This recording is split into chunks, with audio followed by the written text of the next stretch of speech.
the lights go down, the show completes, you tear things down, which is pretty much the opposite of setting them up. And what happens next?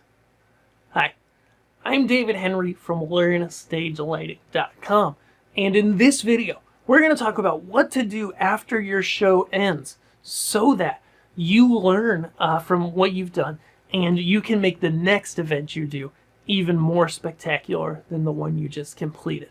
Debriefing shows is one part of the show making process that a lot of people miss, and I think it's to their detriment. Okay? When I worked at a production company, there was generally this aura, this feeling of like, oh, if we debrief shows, we don't have time for that. That's just a waste of our time. The show's over. The client's happy. Whatever.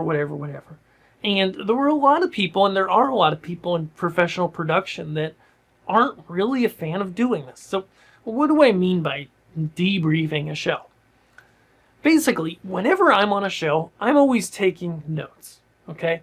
Notes in my head, notes in a text document, notes on my calendar. I take notes about what things have gone on and how I can do better next time, okay? Because sometimes there's wrenches that get thrown at you on site, like we talked about in the last video, and check that here, and you have to react and deal with them, and often that's not near as efficient as if you had gotten that info ahead of time. Similarly, if you're in a new venue, maybe there's something, a restriction or a complication of the venue that you ran into on site that really caused you to have to compromise on how you wanted the show to look, right? In the debriefing step, that's where we can consider all that stuff. This doesn't have to be like a crazy formalized process, but what I want you to do is after any show you do, just think, write down a few things that you could do better for next time, okay? Because honestly, I have seen the companies and the people that do this are the people that rise and that grow in their capabilities and that get called back again and again and again to do more shows, more services, more theater, whatever, okay? Because when you're intentional about looking at what you did for the show and then fixing mistakes that you did, helping others who you worked with to do a better job of communicating on the front end, or just simply, it doesn't even have to be like mistakes. I hate to put it that way. Because there's just going to be things where you get on site, whether it's a new type of gear, a new process of doing stuff, different lights, whatever. You're going to get on site, and sometimes you're going to go, wow, if I had done this way, if I had put these lights in this spot instead of that spot, if I had cabled this way instead of that way, it would have made my life easier, right? And, pay attention to that stuff, really.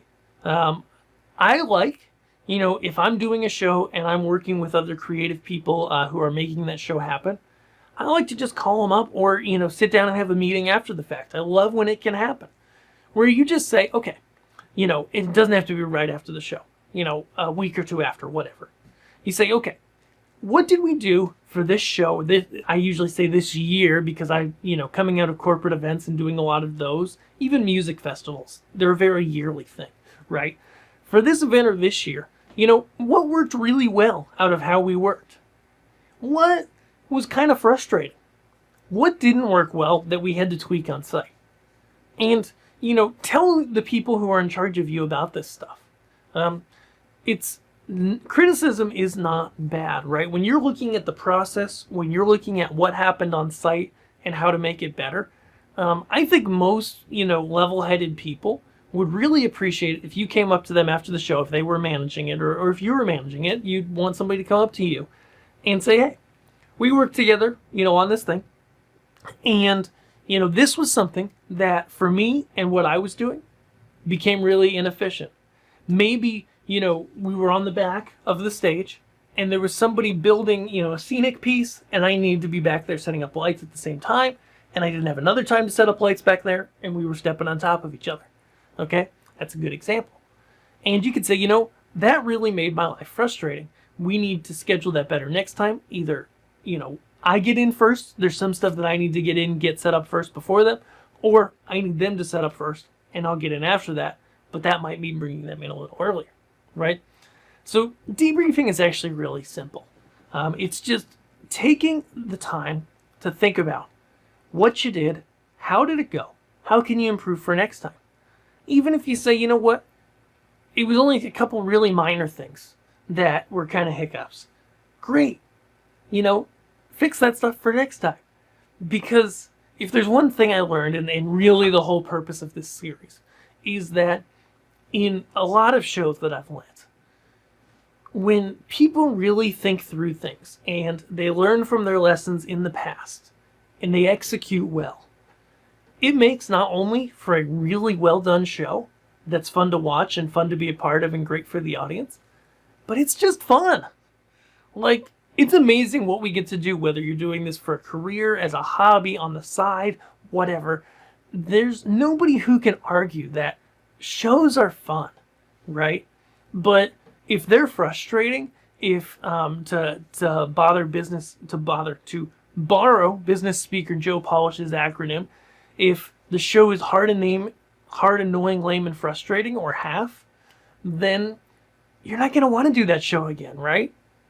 But if it's easy, liberating, and fun, or easy, lucrative, and fun, as he says, Elf, that's a show you'll want to do again and again. You enjoy it, you have fun, and, you get paid or do it as a volunteer, and, are willing to do it next time. So that's really the point of this last video, is, do take the time to look back. Even though I know everybody's busy, maybe not in 2020, it's been a rough year. But, in the future, as things get back to normal, we've all got the next thing and the next thing and the next thing. But taking time to learn from what we've done before is really invaluable and really will help you on your next show. If you've enjoyed this and you're just starting with lighting, go grab my free guide over at learnstagelighting.com. It's going to walk you through everything you need to know to begin with lighting in your specific context. I'm David. I will see you in our next video here. I'm really excited for what we've got coming up here on the channel, so be sure to subscribe. Thanks.